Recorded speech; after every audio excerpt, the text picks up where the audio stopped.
It's My Nerd World and Depeche Mode, the podcast. On the show this week, lots of rumors about the new Depeche Mode album and tour for 2023. I will share with you what I've been able to find and what I believe to be true and pure speculation. Plus, we have listener feedback this week to share as well. Support My Nerd World and pick up your preferred version of EMBARK, the science fiction space opera series, an exciting mix of Fast and the Furious, Star Wars, Ready Player One, and the sci-fi adventures from the 1970s through the 1990s, with plenty of Depeche Mode references to satisfy any hardcore fan. More details on that later on in this week's episode.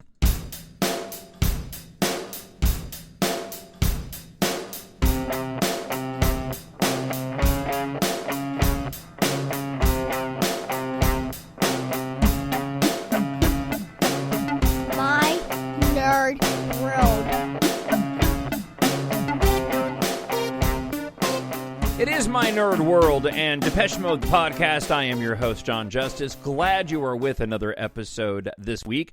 Have some rumors to share with you, and as I mentioned at the start of the show, I'll break down what I think is sort of more reality, speculation, fiction versus reality. We'll start here before we dive into a few of these rumors and what I've been able to find online. And I want to run through and give you a bit of my thoughts of where I think the band was prior to the unfortunate passing of Andrew Fletcher. There was talk from the band themselves, from fans that had run into, whether it be Martin or Dave or Andrew, over the course of the past year or so. And all three of the members of the band at some point in time had talked about either getting together, the possibility of new music down the road. There were also some fairly credible reports right before Andrew Fletcher's passing that there would indeed be new music soon. Of course, then we did have the tragic and unfortunate passing of the founding member of Depeche Mode, being Andrew Fletcher. And from there, the big question arose, well, what's going to happen next? I tend to lean towards the band was already planning on putting together new music and potentially a new album. I think that this process was more than likely farther down the line than most of us fans know. It's been really, really interesting to watch Depeche Mode over the course of the past 10 years or so, with so many leaks that take place within pop culture, especially within your live-action streaming shows, your popular IP, Star Wars and Marvel, to your cinematic releases. I mean, rarely are there major releases of content, entertainment content, where there isn't some sort of leak attached. That includes Depeche Mode, by the way. I worked in rock radio for the first, 8 years or so of my 27-year radio career, my 27-year radio career. And I always had, from actually going all the way back to Songs of Faith and Devotion, and then through every album since then, I know that I've gotten my hands on some type of leak of the Depeche Mode release. I got a really early leaked copy on cassette tape of Songs of Faith and Devotion. I remember getting early leaks from Ultra. Definitely got the one-off singles of Surrender and Only When I Lose Myself that were attached to the singles release. Same thing rings true for Exciter and every album since then. The only release that I can recall of not getting something leaked ahead of time would have been Delta Machine and Spirit. Now, granted, I was also out of the music radio part of my career by then, and so I wasn't attached to the same sort of connections that I had prior, nor had I gone looking for these items beforehand. All of this is to say that Depeche, over the course of the last 10 years, in my opinion, has done a very, very good job of sort of keeping tight-lipped what their plans are until they plan to do so. And I mentioned this last week with the release of the photograph on their social media of Martin and Dave, and what I think everybody agrees is Martin's Santa Barbara home working on something, okay, with the quote that went along with it that would allude to it. My guess is, though, the band was already planning on doing something. had probably listened to each other's music and was already into the planning phases of whatever the next project was going to be prior to the death of Andrew Fletcher. So what we're hearing now, though, would seem to align with that, especially because there's a lot of rumors swirling around a potential tour for late 2023, of which the band has to reach out ahead of time to start booking venues. So, all that being said, I think that the creative process with Depeche Mode is farther down the line than we probably realize. Now, the recording process may just now be beginning or starting, but once you get into the recording process, while you're looking at months to create the album, with the initial part of it out of the way, this portion of it takes a relatively shorter period of time than certainly we have been waiting for the next release since Spirit came out. That was a jumbled mess of words. I hope you followed all of that. All right, so here are some of the rumors that are floating around out online. Take what you will of these, and I'll share with you which ones I think are more legitimate and which ones aren't. So the first one comes from Devotee32 on the Halo message board at depeche-mode.com.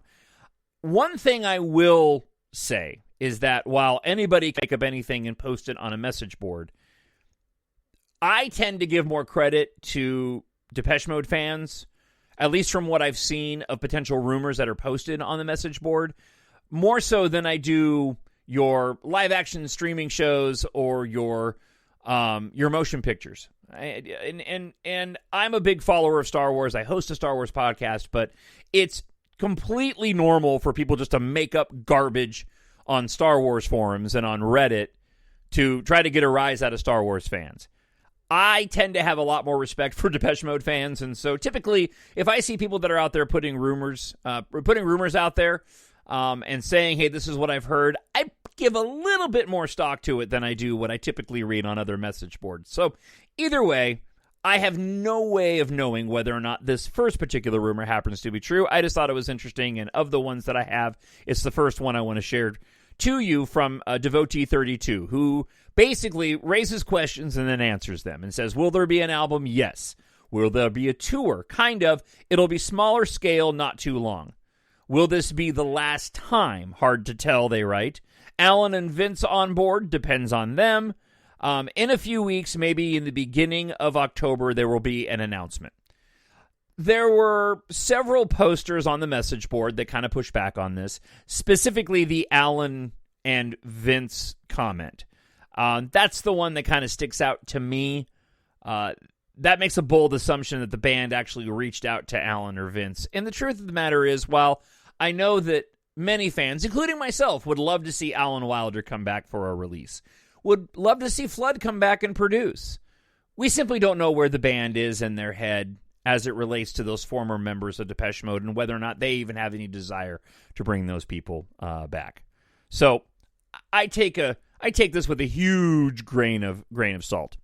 Now, some of the more interesting rumors, though, actually came from Twitter. Peter2, T-O-O, very well known on the message boards and very well known within Star Wars fandom for those that follow more closely to message boards and rumors, and more of your hardcore fan, you that are going to be listening to this show as opposed to your casual fan.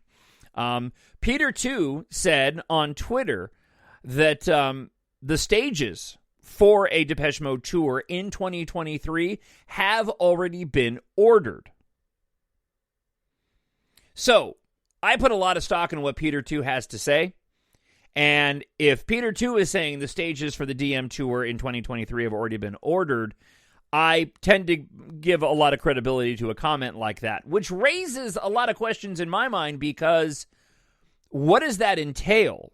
What does a stage for a DM tour entail? Is that just the basic framework, or are we talking artwork has already been submitted for specific construction of what this tour's stage will look like?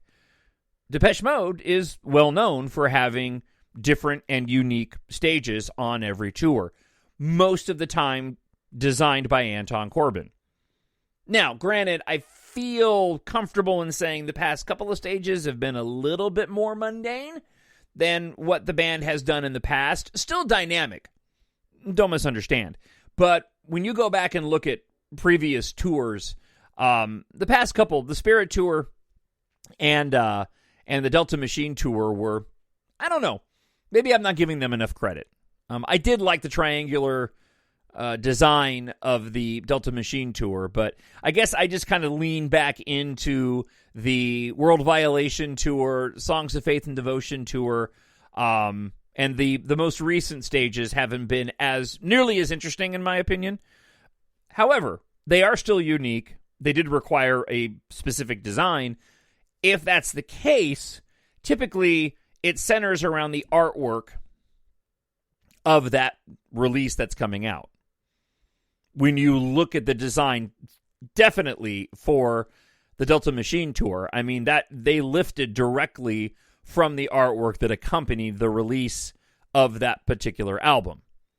So, if that's the case, and this includes pre-designed Depeche Mode specific tour items and not just standard gear, then that would certainly lend some credibility to my assumption that the band is much farther down the line in terms of whatever the next project is than we as fans know. I also found this, which I thought was rather interesting, on a completely separate non-Depeche Mode forum. The poster on this message board said, Depeche Mode will return to the road in 2023 and are currently booking shows for next summer. Now, I talked about this briefly on a few podcasts ago, but there was a screenshot that was captured of somebody who had found tour listing dates for an upcoming Depeche Mode tour in Europe. Now, whether or not that's valid, I haven't seen anything to prove that it is, but this would lend a little bit of credibility to that visual rumor that was going around on Twitter a few weeks ago. Diego Neppi is the general manager of Sport e Salute, which is the body that manages the Stadio Olimpico in Rome. Apparently, he gave an interview to the Repubblica earlier this week where he revealed that they were currently negotiating with Depeche Mode regarding a possible Rome show between June 7th and July 31st. They go on to say this also means that we can expect their new album to be released in the first half of 2023. And again, if that's true, you'd have to assume that the band is pretty confident in whatever material they are going to be potentially working on. Now, I don't know how early in the recording process Depeche Mode typically goes and begins to plan for the tour. This might be par for the course, even when they begin working on new material before new material is completed. But common sense would tell me that, and I'd love to hear your thoughts on this. TalkShowNerd@gmail.com, or if you're listening on YouTube, leave a comment there, because I would really love to hear what your speculation and thought is about this, and maybe those listening have further insight into this if you work within the concert industry.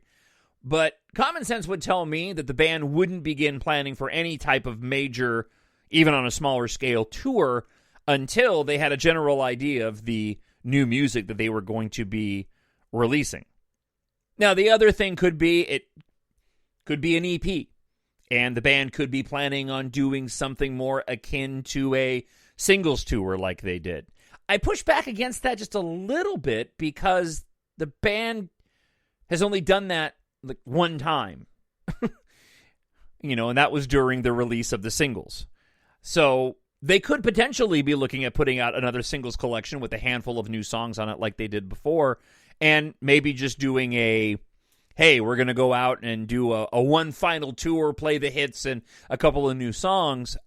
I still get the feeling, though, that both Martin and Dave feel like there's still another brilliant album in them. I mean, Dave has always made that comment that they're always chasing, the next release and making the next better album. So I just get the feeling that at this moment in their career, with the passing of Andrew Fletcher, the band's going to want to make, for lack of a better way to describe it, a statement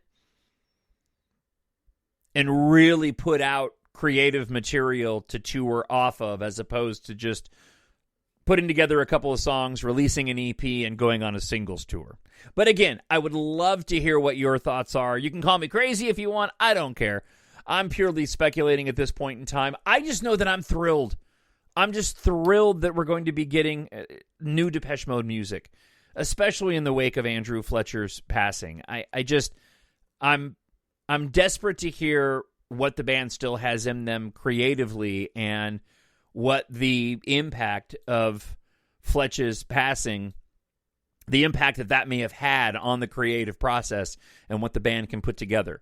As I mentioned on the previous episode, I've found new enjoyment and a new love for Spirit in a way that I didn't shortly after its first release. But I also feel as if there still is another masterpiece waiting out there for this band, and this might just be the moment where they tap into that creativity and deliver to us, the fans, something truly unique and special. The thought of that alone has me excited, but honestly, the thought of getting any new Depeche Mode music has me excited. But again, what do you think? TalkShowNerd at gmail.com, or you can leave a comment up on YouTube.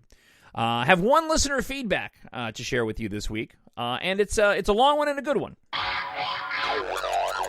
Not that all of your comments aren't good. I appreciate them all. But I received this shortly after last week's release, and it comes from Michael. Michael lives in Norfolk, Connecticut, and says, I wanted to reach out and introduce myself, and as it turns out, we're kindred spirits on several levels. We both grew up with Depeche Mode. I discovered them when a friend gave me a copy of Black Celebration on tape in the mid-'80s, and they've been my favorite band ever since. We both grew up on Star Wars. We both had, as I learned from your podcast, open heart surgery to address a valve issue and repair an aortic aneurysm. I had my open heart surgery 3 months ago and have been recovering well, getting back into the other thing I am passionate about, long-distance running. Yeah, as a matter of fact, as of recording this podcast today, I'm on week 10 of my recovery and feeling really, really well. As a matter of fact, as soon as I finish wrapping up this episode, I'm going to head out on I'm going to go for a bike ride. That was my third open heart surgery. Michael, I hope you only have to have one, because I didn't like doing it two other times. Michael goes on to say, I don't listen to podcasts, like, ever. But I was doing my long run yesterday, training for my first post-surgery marathon, and I was getting tired of listening to music, so I searched Spotify for Depeche Mode plus podcast. Sure enough, your podcast popped up, which is funny because I had no idea I was on Spotify. I thoroughly enjoyed it. I even agreed with most of the countdown placements, although, for me, Exciter is their weakest output, and, as one review read during the time, anything but exciting. During your episode, you share your plans for your second open heart surgery to repair your leaking graft. I haven't listened ahead to any more recent podcasts, so I don't know if you had your surgery. If you did, I hope it went well. It went as well as planned, and that you're recovering well.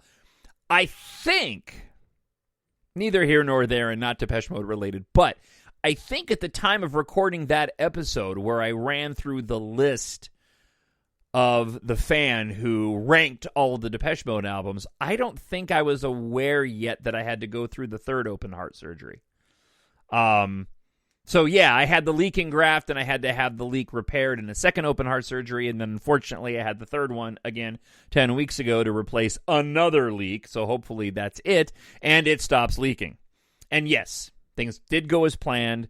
I am recovering well. Unfortunately, that was right after the passing of Andrew Fletcher, and as I've mentioned on previous episodes, in the middle of my recovery in the hospital, my best friend passed away from a cardiac issue. So, Michael goes on to say, I had to take several weeks off from running post-surgery to heal and recover. Yep.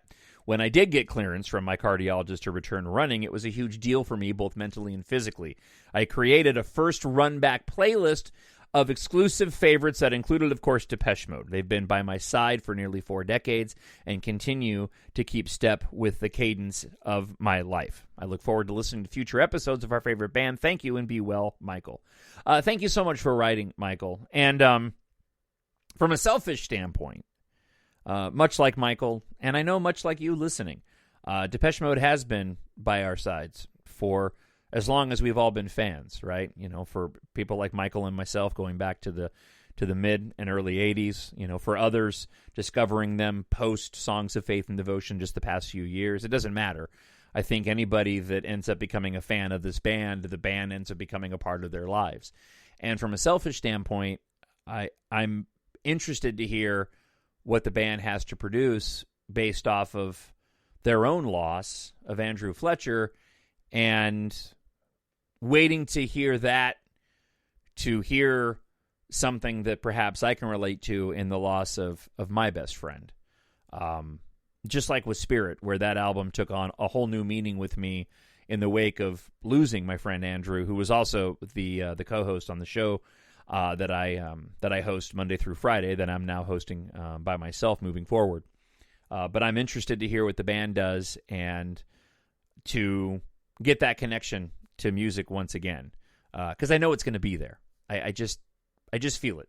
I just know that this release from Depeche Mode, for me personally, and I imagine for you listening on some level, is going to be a special release.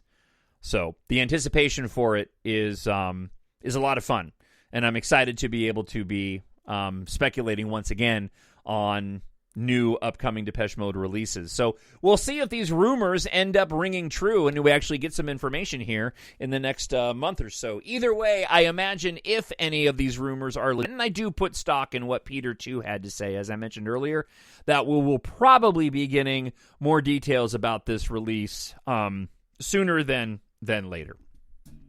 All right, before I let you go, I just want to do a pitch for my science fiction space opera series. You love Depeche Mode, and if you like sci-fi or know somebody who does, treat yourself, a friend, or a family member to my EMBARK science fiction series. It's written for adults, but it is great for ages 11 years old and up. Think Star Wars in terms of violence and themes.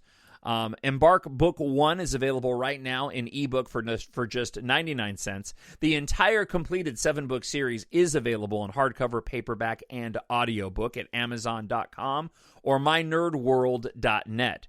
Set in the future where air and spaceflight culture has replaced car culture, it is inspired in part by Depeche Mode. Depeche Mode plays a large part in the underlying themes of the story, and the main character is himself a massive Depeche Mode fan at a time in the story when music of the 80s through the 2000s is nostalgic for the characters. The stories feature references to your favorite band, both direct and indirect, while telling an exciting sci-fi space opera saga. Follow a ragtag squadron of pilots and one reluctant hero on a journey through the far reaches of space as they fight for their future among the stars. When Tapgardio wasn't making upgrades to his ship, he was trying to impress fellow pilot Keitha Morrow. He'll get more than he bargained for when Keitha needs help investigating a cryptic message from her late aerospace engineer father, leading them both to a shocking discovery. They soon learn, though, that an industrial accident has set off a global catastrophe, and Taft realizes what Keitha's father left behind might be their key to survival. Amid the growing chaos, a corporate madman with an armada of starships at his disposal will stop at nothing to obtain what they found. Now Taft, unable to escape his destiny, will face a dire choice: protect the power in his possession or risk everything to save the one who matters most. Don't miss this fast-paced and action-packed science fiction series if you like your sci-fi epic, filled with just enough romance and a ton of action. Then EMBARK is perfect for you. Again, head on over to mynerdworld.net or Amazon.com. Yeah, I really had a fun time injecting Depeche Mode into this story. There are several songs that are mentioned that are themed directly to what the main character is experiencing, and as I've said, I filled from start to finish, I filled it with all kinds of different references that only Depeche Mode fans will probably end up picking up on. So if you like science fiction, I hope you'll go and check out my science fiction series. Again, available on Amazon.com. Search for EMBARK, Jon Justice, or at mynerdworld.net. All right, thank you so much for checking out the show. Once again, I really do appreciate it. We'll be back again with any new news that breaks, and of course, your listener feedback to TalkShowNerd at gmail.com. I hope wherever you are listening to Depeche Mode, you are happy, you are healthy, and you are safe. And I'll talk to you again real soon. Bye.